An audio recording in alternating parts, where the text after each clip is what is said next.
Molly, stop. Molly, stop. Molly, Molly, Molly. She literally waits for me to be filming to do this. She just struggles with her choices. Molly, Molly, Molly.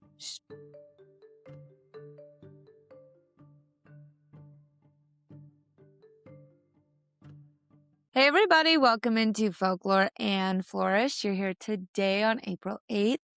We're at Blue Box 29. You're here with Jane and Molly. Molly, Molly.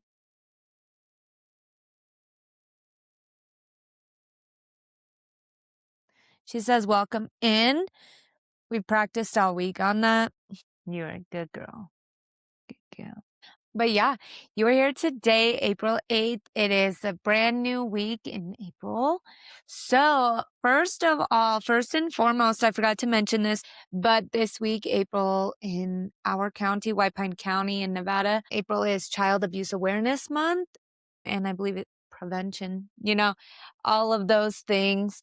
But yeah, April is Child Abuse Awareness Month and prevention. So I wore blue because, that blue is the color that we have for that. But April is for Folklore and Flourish. April is our Fae and Hidden Worlds month.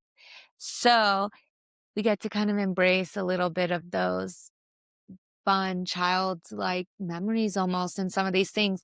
And this week, I'm so excited because this week is like some of my favorite stuff when I was younger that really got me into folklore in general. Keeping that in mind, this week we are all about the things in the other realm. So last week was all about the doorway, the opening, the actual threshold. And like I said yesterday, we came back, returned, but now we're focused in the other realm. So this week being all about the other realm, we start off right away with April 8th being the map. So with our month of Fae and Hidden Worlds, we have the Veil Walker. So that is our archetype, is the Veil Walker for April. So let me just give you a brief recap before we jump into the map today. Thank you, Molly, for finally coming up. April is all about crossing thresholds, the unseen world, glamour and illusions, spirit bargains, lost time, enchantments, hidden helpers, and returning change. So today with the map, we're going to look at 4 different folklore stories as usual. But our theme for today is the Otherworld geography. So with the Otherworld geography, we're going to look at that through Arthurian, Shinto, Egyptian, and Muisca folklore today. So I'll see you after these 4 stories on the map.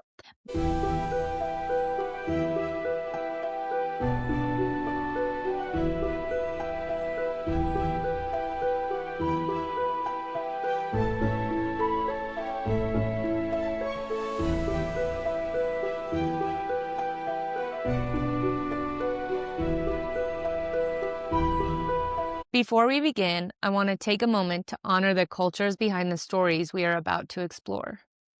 The tales shared here come from many peoples, lands, and traditions. I do not change these stories to fit modern expectations or to align with today's social standards.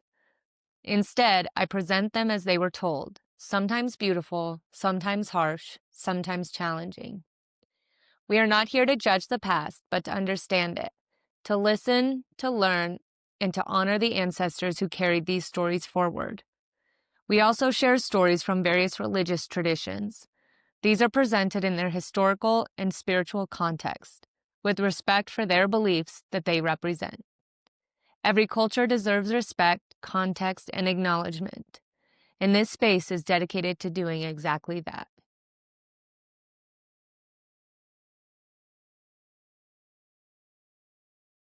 Story 1. Avalon, the island beyond the known world. Within the Arthurian traditions of medieval Britain, Avalon is described as a hidden island that exists beyond the ordinary reach of the human world. A place not marked on physical maps, yet consistently referenced as a real and structured realm, often associated with healing, transformation, and the continuation of life beyond apparent endings. And while its exact location is never fixed, it is frequently connected to mist-covered waters, distant shores, or liminal spaces, where land and sea blur together, reinforcing the idea that Avalon is not inaccessible, but concealed, requiring specific conditions to be perceived or reached. The island is most prominently associated with King Arthur, who, after being mortally wounded in battle, is not said to have died in the conventional sense, but instead is taken to Avalon by mysterious figures, often described as women or enchantresses, such as Morgan Le Fay, suggesting that the transition to Avalon is not an ending, but a movement into a different state of existence, one that operates under different rules than the mortal world. Within Avalon, Arthur is said to be healed or preserved, awaiting a future time when he may return, indicating that the island functions as a place where time, decay, and mortality did not precede as they do elsewhere, creating a separation between what is perceived as final in the human world and what continues within the hidden realm. This reflects a broader understanding within Arthurian mythology that certain places exist outside the visible structure of the world, yet maintain their own geography, purpose, and internal order, and that access to these places is not determined by distance alone, but by alignment with the conditions that allow them to be revealed. Avalon is not portrayed as chaotic or undefined, but as a place with intention and structure, often described as fertile, luminous, and harmonious, suggesting that it operates according to a different set of natural laws rather than an absence of them. And this distinction emphasizes that the unseen world is not without form, but organized in ways that are not immediately accessible to ordinary perception. The recurring motif of mist or water as a boundary reinforces the idea that Avalon exists at a threshold, where the familiar transitions into the unknown, and that crossing into it requires a shift in awareness rather than a simple physical journey. Individuals who are taken to or encounter Avalon do not do so by accident, but through circumstances that position them at the edge of one state and ready to enter another, indicating that the island is both a destination and a condition, accessible only when the necessary alignment is present. This concept positions Avalon as a representation of hidden geography, where places exist beyond the visible map, yet remain structured and real, demonstrating that the world contains layers that are not immediately apparent, and that navigation of these layers depends on more than physical direction, requiring recognition of the thresholds that separate them. Avalon therefore serves as an example of an otherworld that is not undefined or abstract, but specific and intentional, illustrating that the unseen realm possesses its own form of order and location, and that what cannot be found through ordinary means may still exist within a different framework of understanding, reinforcing the lesson that magic is not without structure, but follows pattern that must be recognized in order to be navigated. Story 2. Takamagahara, the Plane of High Heaven. Within the mythological traditions of Japan, particularly in Shinto cosmology, Takamagahara, meaning the Plane of High Heaven, is described as a distinct and structured realm where the kami, or divine spirits, reside, existing not as an abstract or distant concept, but as a defined plane of existence that operates alongside the human world while remaining separate from it. And unlike realms that are hidden without form, Takamagahara is consistently portrayed as ordered, hierarchical, and governed by established relationships among its inhabitants, reflecting the broader Shinto understanding that the unseen world is organized rather than chaotic. It is most closely associated with the sun goddess Amaterasu, who rules over the celestial domain, and whose presence establishes Takamagahara as a place of light, authority, and continuity, where the actions of the kami influence the balance of both the divine and human realms. Access to Takamagahara is not achieved through physical travel in the conventional sense, but through a connection that aligns the individual or event with the conditions of the divine realm, often represented in myth through pathways such as the Ama no Ukihashi, the floating bridge of heaven, which serves as a symbolic and functional link between the celestial and earthly planes, indicating that movement between these worlds is possible but structured, requiring the correct alignment rather than simple intention. One of the most significant narratives involving Takamagahara is the withdrawal of Amaterasu into a cave, known as Ama no Iwato, after being disturbed by the actions of her brother, Susanoo, which results in darkness spreading across both the divine and human worlds, demonstrating that events within Takamagahara have direct consequences beyond its boundaries, reinforcing the interconnected nature of these realms. The other kami, recognizing the imbalance, gather outside the cave and perform rituals, including the use of mirrors, jewels, and dance, to draw Amaterasu out, illustrating that even within the structured order of Takamagahara, change and restoration occur through coordinated action and adherence to established principles, rather than through force or disorder. This narrative emphasizes that Takamagahara is not only a place, but a system of relationships and interactions that maintain balance across realms, and that understanding its structure is less essential to understanding how influence flows between the seen and unseen worlds. The existence of such a realm reflects a broader Shinto perspective that the world is composed of multiple layers, each with its own form of organization and purpose, and that the divine is not removed from the human experience, but operates in parallel, shaping and responding to it through defined pathways. Takamagahara therefore serves as an example of another world that is not undefined or inaccessible, but structured and governed, demonstrating that the unseen realm possesses its own form of geography and order, and that navigation within or between these realms depends on recognizing the systems that define them, reinforcing the lesson that magic and the divine are not without structure, but exist within patterns that must be understood rather than bypassed. Story 3: The 12 Regions of the Duat, the Mapped Afterlife. Within the religious and mythological traditions of ancient Egypt, the Duat is understood not as an abstract or undefined afterlife, but as a fully structured and mapped realm through which the soul must travel after death, composed of distinct regions, gates, and stages that reflect a precise cosmological order. And unlike many conceptions of the afterlife that emphasize mystery without form, the Duat is described in detailed text, such as the Duat in the Book of Gates, where its geography is divided into 12 sections corresponding to the 12 hours of the night, each representing a phase of the sun god Ra's journey as he travels through the underworld before rising again at dawn. This journey is not symbolic alone, but functional, as Ra's passage through the Duat ensures the continuation of cosmic order. And the same path is followed by the souls of the deceased, who must navigate its regions successfully in order to achieve transformation and renewal. Each of the 12 regions contains specific features, including guarded gates, bodies of water, fields, and chambers inhabited by deities, spirits, and protective or obstructive forces.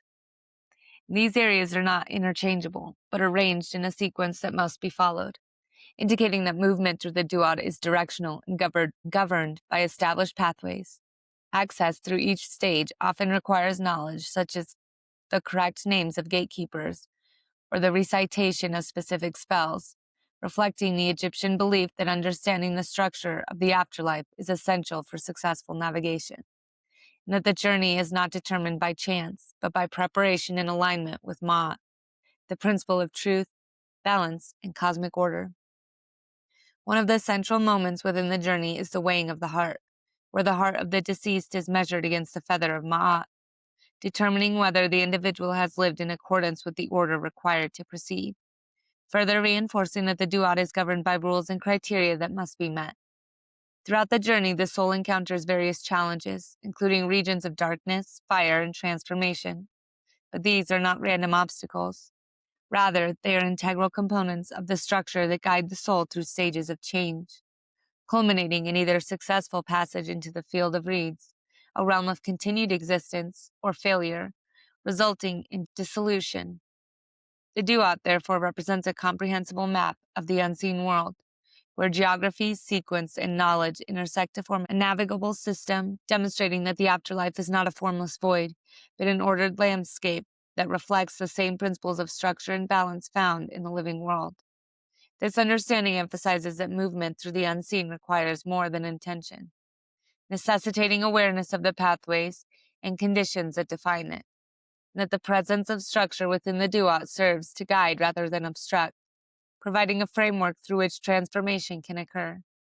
The Egyptian conception of the Duat thus reinforces the idea that otherworldly realms possess their own geography and logic, and that successful navigation depends on recognizing and engaging with that structure, illustrating that magic and the afterlife are not chaotic, but deeply ordered systems that mirror the balance of the cosmos itself.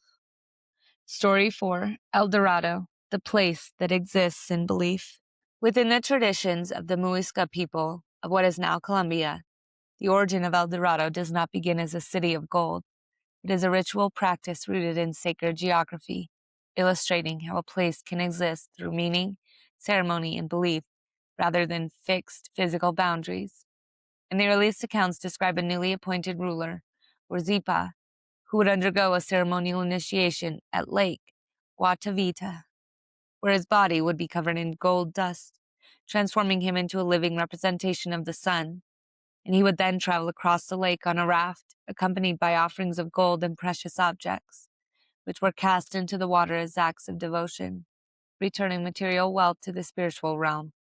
This ritual was not performed as a display of accumulation, but as a deliberate act of exchange, reinforcing the relationship between the human world and the unseen forces that govern it. And the lake itself functioned as a threshold, a point of connection between realms, where the visible and invisible intersected through structured action. Over time, as these practices became known to outsiders, particularly Spanish explorers, the meaning of El Dorado shifted, transforming from a ritual and a place of spiritual significance into the idea of a physical location filled with immense wealth, leading to numerous expeditions attempting to locate it as a fixed destination. Despite the fact that its original context did not support such an interpretation, this shift reflects a broader misunderstanding of how certain places exist within mythological and cultural frameworks, where significance is not derived from physical permanence, but from the role a location plays within a system of meaning and interaction. And in the case of El Dorado, the place is defined not by its material composition, but by the ritual and belief that give it form. The continued search for El Dorado as a tangible city illustrates the tension between viewing otherworldly or sacred geography as something to be discovered externally versus something that exists through alignment with specific practices and understanding. And despite extensive exploration, the failure to locate El Dorado as a physical city reinforces the idea that not all places exist in ways that can be mapped or possessed. Within the Muisca world, the lake and the ritual surrounding it were sufficient to establish a connection between worlds, and the significance of the place did not depend on the accessibility to those outside that system, demonstrating that geography within the unseen is not always defined by physical coordinates, but by relationships, actions, and meaning. El Dorado therefore represents a form of otherworld geography that is structured, but not in the way external observers expect, showing that a place can be real within its own framework, without conforming to external definitions of location or substance, and that attempts to approach it without understanding its structure result not in discovery, but in misinterpretation. This narrative reinforces a lesson that the unseen world contains places that cannot be navigated through physical means alone, and that understanding their nature requires recognition of the systems that define them, illustrating that belief, ritual, and alignment can create and sustain a place just as effectively as physical boundaries, and that what cannot be found may still exist within a different structure of reality. Welcome back in. Today is April 8th. We are all about the map in our otherworld geography. So our lesson today is that magic has structure and territory. So with that today, we started right away with Arthurian folklore. So fun little sense, King Arthur doesn't die in the physical sense like many people.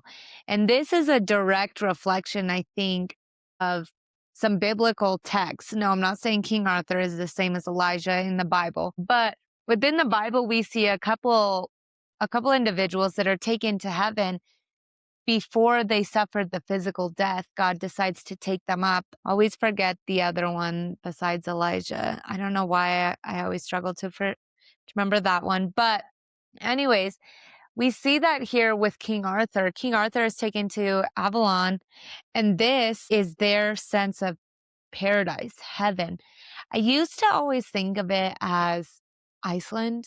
And no, I'm not saying like I thought Iceland was heaven, but the way that it was described in a lot of the folklore and mythology surrounding Arthurian stuff, it kind of did sound like Iceland, Greenland, or the North Pole, something mystical up that way. Obviously, I'm thinking that because if it's in England, Ireland, Scotland, where's a distant island, with some of these structures that they bring up in the thing. Because I've seen some pictures of Iceland, and I know I had a student that went to Iceland before, and it was a very magical place. I've seen pictures of it. There is a little bit of magic, mysticism about that place. So I always associated it with that. Obviously, nothing in this realm, nothing in the human realm right now could even compare to what I think paradise or heaven is. So I'm not at all saying that. But something that I really liked about this, it operates according to different set of structure, a different natural laws than our realm does here. And while it has its own structure and things like that, time again does not move in the way that we think it does, or we know time to move now. We know that by a fact because it says that King Arthur, he was taken so that he could be preserved, essentially. So he's being pretty much preserved in Avalon until it's his chance to come again. Or maybe he did come again in the past. That's something cool too, is if they really did have a time frame for King Arthur, that's a big one that's constantly debated, where and who. But let's say that they find that timeline, they find the king that inspired these stories. It'd be interesting to see what king was King Arthur returned, because people wouldn't recognize him right away. Obviously, we're having a hard time now. But if someone came back and took the throne, a rightful heir or rightful person, it's just cool to think that King Arthur couldn't have been more than just one king in history. He could have been two kings. And I like to think that because, I don't know, it's just the way magic works, the way mystery works. And a huge parallel in the Bible to that is all of the talk about Elijah, the one that the Lord took up, potentially having a connection with John the Baptist, or John the Baptist potentially being a reincarnation of Elijah. And no, reincarnations are not like carbon copies all the time. But what I'm saying is, it's just cool to think. There is potential. There are those common things. And this story really made me want to go look at the kings all throughout that region over there and kind of pinpoint who was King Arthur, the OG King Arthur, versus when did he come back? When did Daddy get back to take the throne? That's what I want to know. So if you have any ideas or thoughts, comment them below. Speaking of your commenting below, please like and subscribe these videos. You don't understand how much it means to us. And if you do understand, then I love you even more. Thank you for that. But the important note for the King Arthur one, Avalon, is that not all places can be found by searching. Some exist outside the map, revealed only under the right conditions. King Arthur was taken there. He didn't hide out there. He didn't look for it and stay there. He was taken there. So this was, King Arthur earned it on a number of things, right? He earned so much, but he worked for it, right? And he bears the responsibility of potentially coming back one day and having to take on those duties and roles again.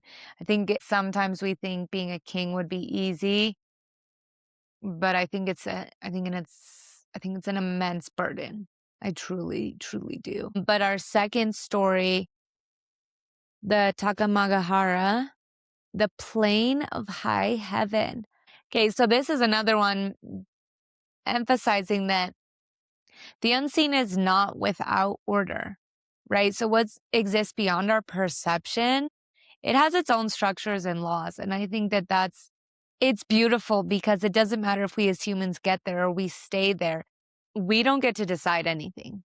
We could try to, but No, we see it with the story of the deities, right? Amaterasu hiding and then having to be brought back out. There are consequences to what happens in that realm.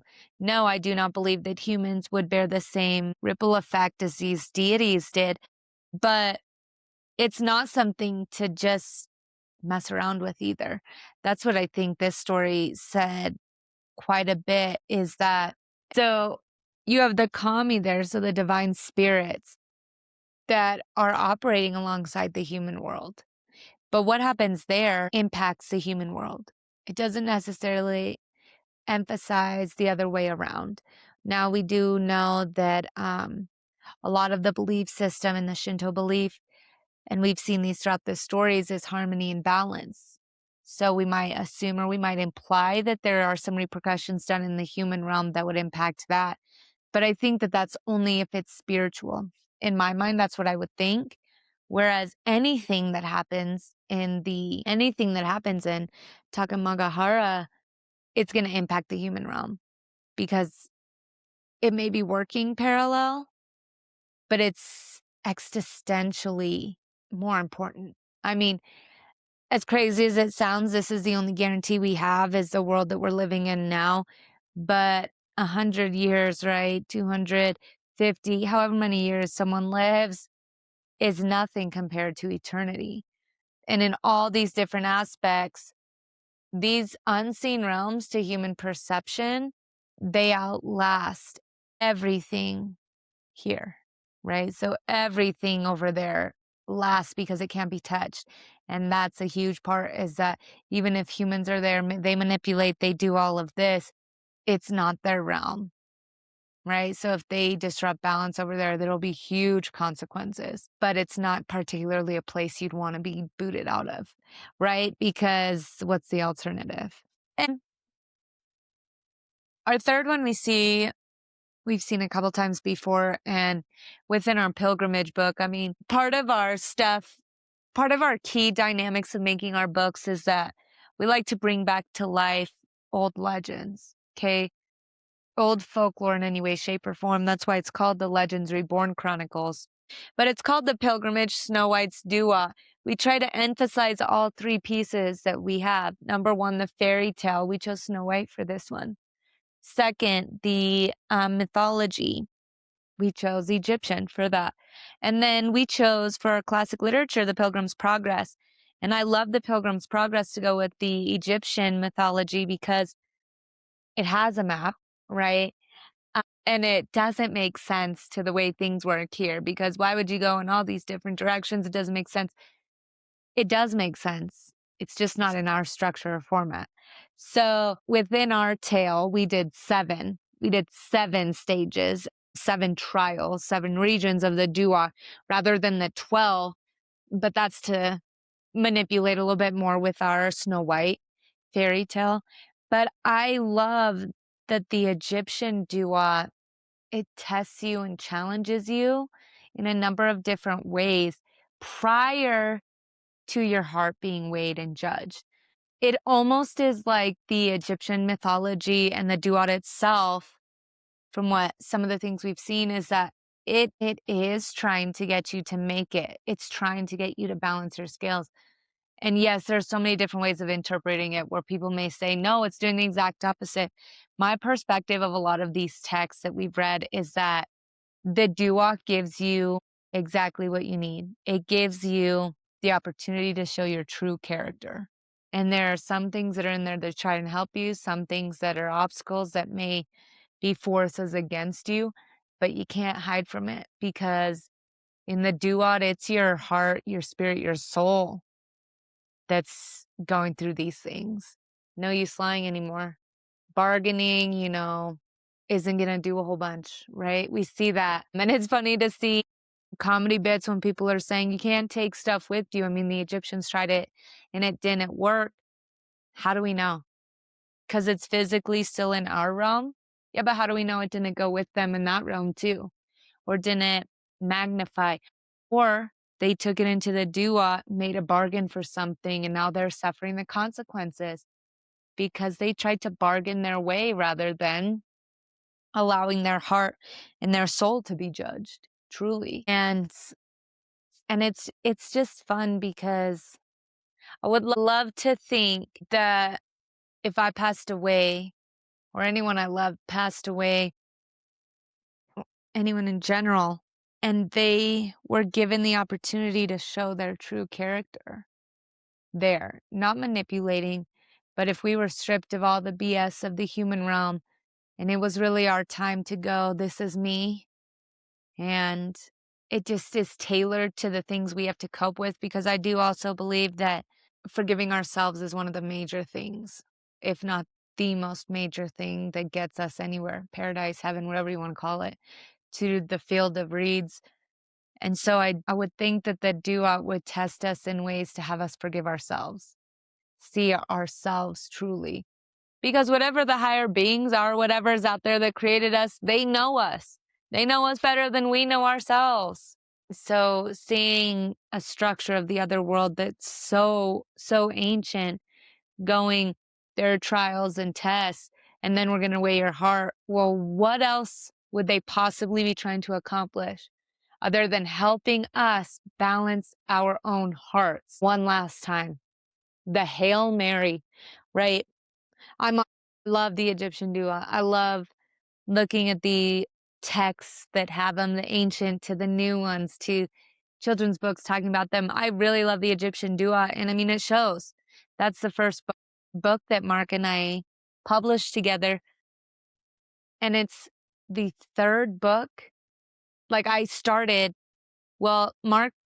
two other books. Mark and I have started collaborating, but there were two other books already being written before this one even came into existence.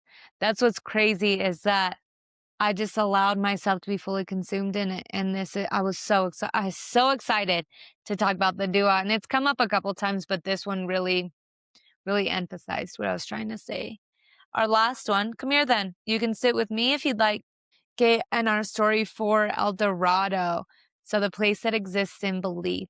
So El Dorado is, people have been trying to find it for a long time. They're still trying to find it. I watched some Josh Gates episodes where people were trying to go look for it. And then there were just those rainstorms, all this crazy stuff.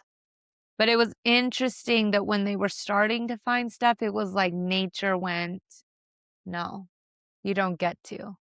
And that's why I thought it was beautiful how they put it in here, in that, who are we to say it didn't exist, truly? Oh, because we haven't found it. So we've touched every single place on this earth. We've seen everything under the water of this earth. We have no idea. We don't. And people that are out there going, yeah, well, I have 12 years of schooling to showcase that I can prove this. Cool. Spirituality is a whole different realm. And there are some things that you just can't explain that are coincidences. No, I don't believe in coincidences. But this story, it was deeply believed in. And then it wasn't something that could be conquered. It wasn't something that could be taken. So wherever they were selling or sending off all of their stuff to as well, back when they were doing their rituals and all that stuff for this, their offerings, who's to say those really didn't go exactly to El Dorado? When those people seeked refuge, who's to say they didn't actually make it to El Dorado? Spirituality and places formulated on that long-standing connection as well as belief, I 100% in my mind believe that the gates or the veil or whatever it may be to that city, the doorway would open to the people that truly acknowledged and appreciated it. Because it's one thing to go, yeah, I want to go to heaven, so I'm going to behave and act this way, versus when it's our soul and our hearts searching for it in the sense of help or love. It's just cool to think of in that way, and that not all things are meant to be found and understood. I don't think that they are. I think that they're meant to be found by the correct people, and it doesn't matter how strong you are or how smart you are, all these different aspects. Some things can only be found through your spirituality, through your no nonsense, no faking belief system to your core. And that's what El Dorado is. And that's why I think it's so beautiful that even though people are finding it, it won't be found. There was a kid that I saw on the Josh Gates show that was a descendant of someone that was trying to find it, and deep cultural connections and roots. I think that it wouldn't be found necessarily by an outsider. I think that's a great candidate for hopefully they find it, and hopefully El Dorado opens the veil to them. But I think that if someone did find it, I have a hard time believing they'd be back. Same with any of these other worlds. People have gone missing in the search of so many different places, and who's to say they didn't find them? We say that, oh, they died, they went missing, we have no body or whatever it may be. Even if we have a body, their spirit may have found it. And that's what's cool is the people that went out to search for those things, that without a trace, well, why didn't they come back? What would you? Would you come back? And please leave your comment below. Would you come back if one of these places opened its doors to you and allowed you in? And if any of these places did open their doors and allow you in, which place would you want it to be? Maybe it's not even one of these four. Maybe it's a different place that I didn't mention here. Asgard, right? There's so many different places that we may want to go. The question is, if it was offered, would we hesitate? And the only way to go, no, I wouldn't hesitate, is to fully live and embrace it here. Because one day that veil will lift, right? And we won't have a choice. So with that, our daily thread for April 8th is that Avalon rests beyond the map, yet remains real. Takamagahara stands ordered above what is seen. The Duat unfolds in measured paths through the unseen. El Dorado exists where meaning gives it form. Each realm is structured, not imagined. Each place follows law beyond ordinary sight. The unseen world is not without geography. It simply requires a different way of knowing to find it. Again, our souls and our spirits, they can't lie to those, whatever the creator is, whatever the source is, it can't lie to those things. We are who we are, and that's kind of the point. That's why we were created this way. That's why we chose this life. However you may look at it, we're meant to be exactly where we're at. And no, I'm not saying people that are sick in their head committing sick crimes.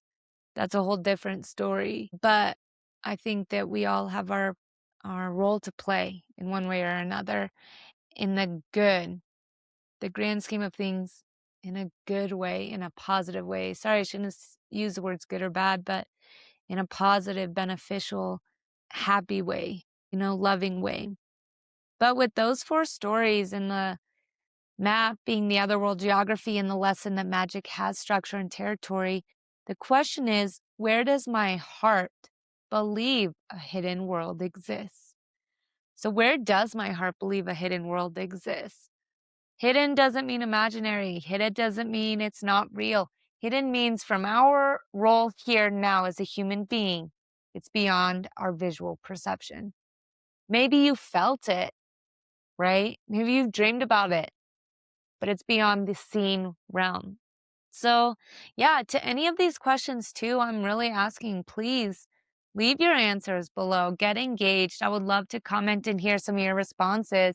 Just working with Mark, I feel like half the time him and I give completely different responses, and he gives a completely different thing than I even thought of.